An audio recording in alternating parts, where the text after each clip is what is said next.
Hi, I'm Nancy Andrews, along with Bonnie Stewart for This Week at the Capitol. Bonnie, let's talk a little bit about the Labor Committee. Their deadline was this week? Yes, they've acted on all the bills that started in their committee. Unfortunately, they had a number of very bad bills that started in their committee, and they approved them, a slew of them.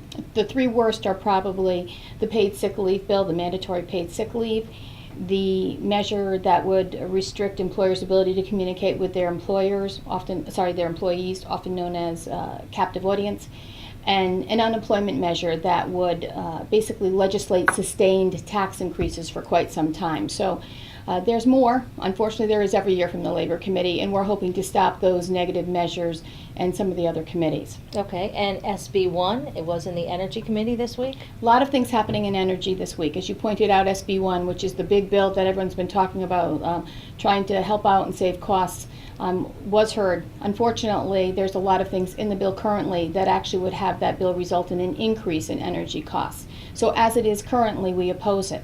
Having said that, we think that some modifications could be made to make the bill much better and actually not increase the cost of energy. And if those changes are made, CBIA would be supportive of the measure. Some of the things that they've got in it are heavy subsidizations of residential solar use. People always forget that unfortunately the sun, the wind, the water is not free when it comes to energy. And while we need to look into those matters, how we go about it is extremely important. So, or as is, that measure would increase costs. And the other thing that was heard at that same hearing had to do with generation taxes. So they would basically be taxing the generators of electricity with, I'd call it penalty taxes for generating in Connecticut. That's very problematic because those would simply be passed on to consumers and again increase the cost of energy. So a number of very bad measures. Now the Energy Committee has their deadline next week as well.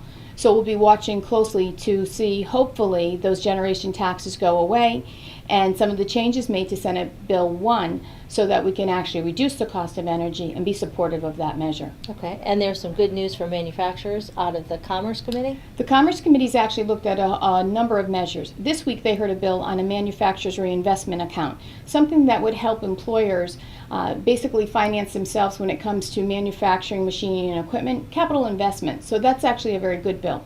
Commerce, too, has their deadline for acting on measures that started in their committee next week.